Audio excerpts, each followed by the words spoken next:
Assalamualaikum warahmatullahi wabarakatuh. Mudah-mudahan kita semua senantiasa diberikan kesehatan sehingga kita tetap bisa melakukan aktivitas pembelajaran atau pengajaran kepada para peserta didik kita. Kita sudah bisa belajar dengan pengalaman 2 atau 3 bulan yang lalu pada saat pemerintah memberlakukan peserta didik harus belajar di rumah dan kita sebagai guru harus mengajar dari rumah. Tentu di awal-awal kita ada sebuah kegamangan karena kita belum siap dengan sebuah kondisi yang memaksa kita mengajar atau memaksa anak-anak didik kita belajar tidak seperti hal biasanya. Pada kesempatan kali ini, saya sebagai guru ingin mencoba berbagi dengan rekan-rekan guru yang lain. Mungkin pengalaman saya bisa sama seperti halnya yang dialami oleh rekan-rekan guru yang lain atau mungkin juga berbeda. Nah, pada kesempatan kali ini saya ingin mencoba sharing, berbagi pengalaman kenapa saya membuat video pembelajaran pada saat pembelajaran jarak jauh di pertemuan-pertemuan sebelumnya. Ada sebuah kondisi yang memaksa saya harus mencoba memecahkan sebuah keadaan di mana tidak semua peserta didik bisa melakukan pembelajaran secara online, secara langsung dengan kita dengan menggunakan perangkat laptop atau handphone yang melakukan dengan virtual atau daring dengan menggunakan Zoom meeting atau Google Meet dan sebagainya. Sehingga saya mencoba membuat sebuah solusi dengan cara membuat video di mana untuk mengatasi koneksitas pada saat daring atau pembelajaran virtual berlangsung. Sehingga anak-anak tetap bisa mendapatkan sebuah pengetahuan atau informasi dari kita sebagai gurunya. Baik, hal yang pertama yang mendasari saya membuat sebuah video pembelajaran yaitu menumbuhkan sebuah keyakinan dan percaya diri saya sebagai guru, begitupun menumbuhkan keyakinan dan percaya diri peserta didik. Karena kita sebagai gurunya memberikan sebuah informasi sesuai dengan keinginan kita, begitupun peserta didik mendapatkan informasi mudah-mudahan sesuai dengan harapan mereka masing-masing. Sehingga video yang kita buat mudah-mudahan sesuai dengan karakteristik kita sebagai guru di kelasnya dan juga peserta didik waktu kita mengajar di kelasnya. Lalu yang kedua,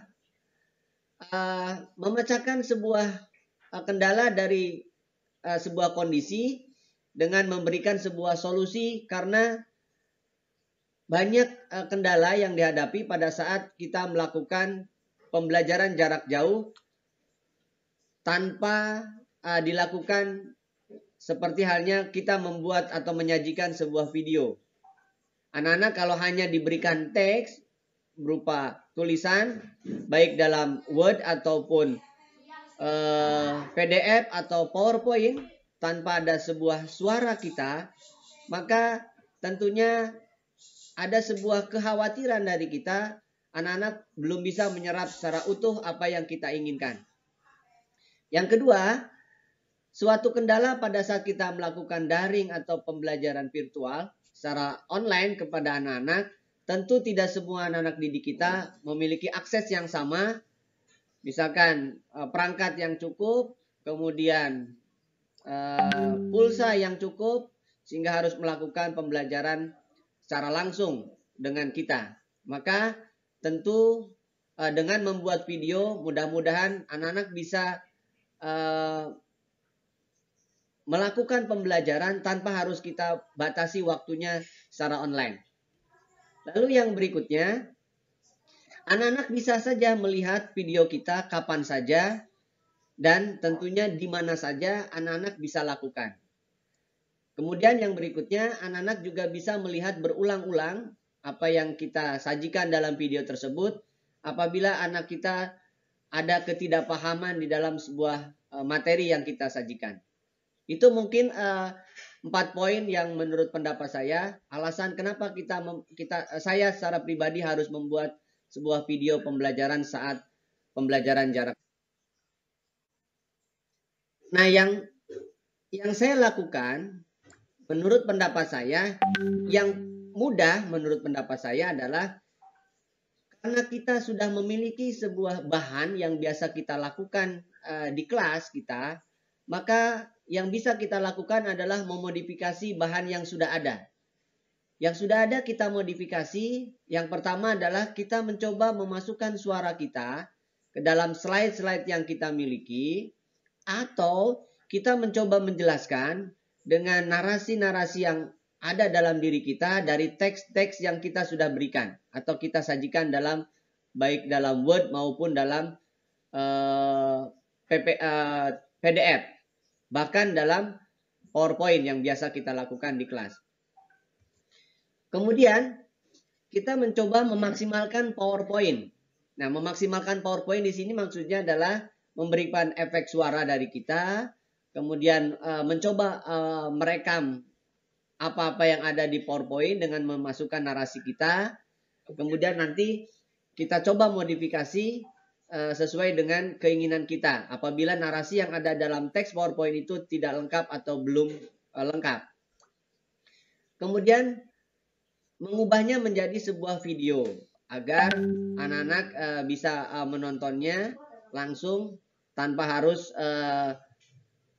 mengklik atau mungkin tidak biasa. Artinya kita harus mencoba mengubah menjadi sebuah video baik langsung dengan di PowerPoint-nya dengan mengekstraknya, atau kita mencoba merekamnya menjadi sebuah video. Itu mungkin yang saya lakukan. Nah, saya berbagi pengalaman yang saya lakukan. Kalau misalkan kita ingin merekam menjadi sebuah video, dan tahapannya adalah demikian. Ini saya berikan contoh.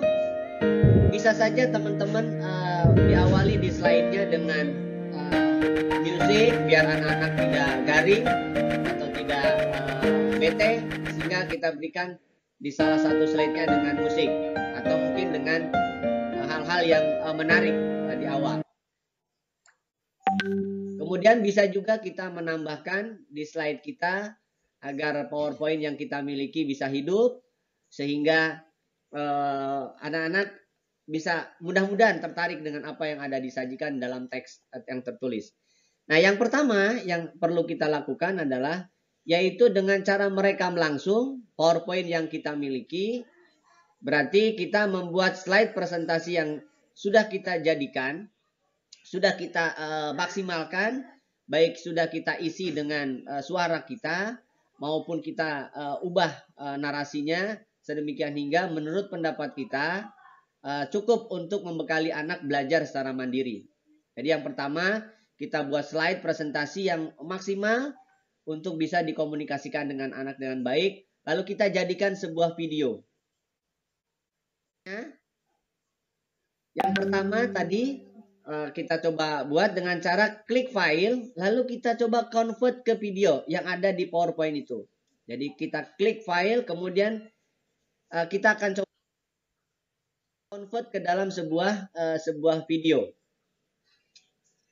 Nah, caranya adalah demikian. Jadi kita klik ekspor di dalam, setelah kita klik file, kemudian kita klik convert ke video. Kemudian setelah itu baru kita create menjadi sebuah video.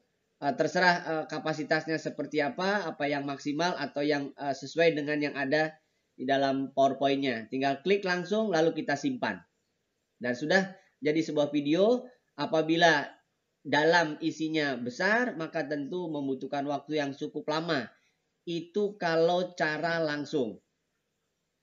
Ya, pasti akan membutuhkan convert yang agak lama kalau isinya terlalu besar. Nah, yang sering saya lakukan, kalau misalkan isi dalam filenya itu besar, kalau kita convert menjadi sebuah video, maka akan tambah besar. Sehingga jarang saya lakukan langsung dari PowerPoint menjadi sebuah video. Adalah kita mencoba memodifikasi dari PowerPoint tersebut dengan cara merekam ulang atau merekam dengan menggunakan slideshow yang ada di PowerPoint tersebut. Jadi yang ada di PowerPoint itu kita slideshow lalu kita rekam. Yang pertama adalah rekam suara. Kita membuat narasi-narasi suara kita dengan teks yang ada dalam slide atau kita tambahkan sesuai dengan informasi yang kita yakini bisa menambah pengetahuan anak-anak. Lalu yang kedua, kita rekam suara dan tampil wajah seperti yang saya lakukan sekarang ini.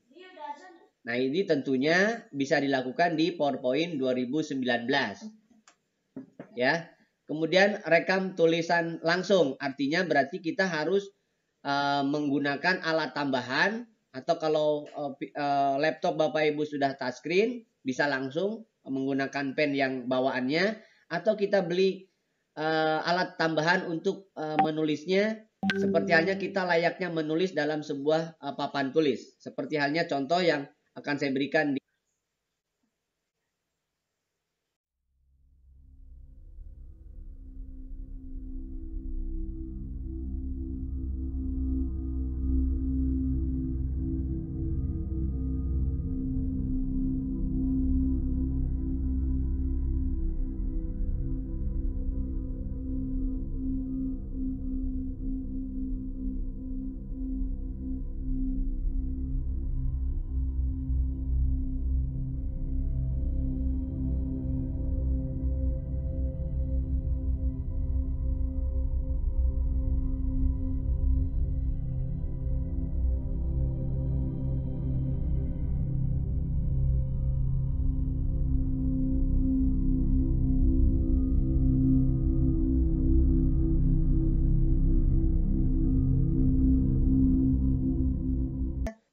merekam dengan suara kita.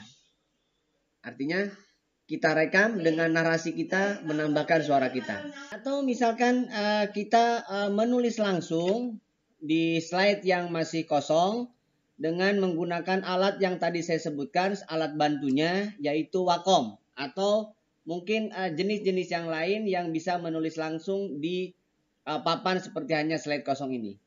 Jadi misalkan di sini saya sebagai guru matematika mau menjelaskan tentang nilai mutlak. Ini papan tulis kosong, maka Bapak Ibu bisa menulis langsung. Entah itu misalkan Bapak Ibu menuliskan sebuah definisi atau apapun lah. Misalkan ini. Sesuai dengan sebelumnya, maka kita bisa mendefinisikan bahwa mutlak sebuah bilangan X itu akan bernilai X apabila X lebih dari sama dengan 0 dan akan sama dengan min X apabila X kurang dari 0. Bla bla bla bla. Nah, ini bisa Bapak Ibu bisa menulis langsung seperti demikian maksud saya.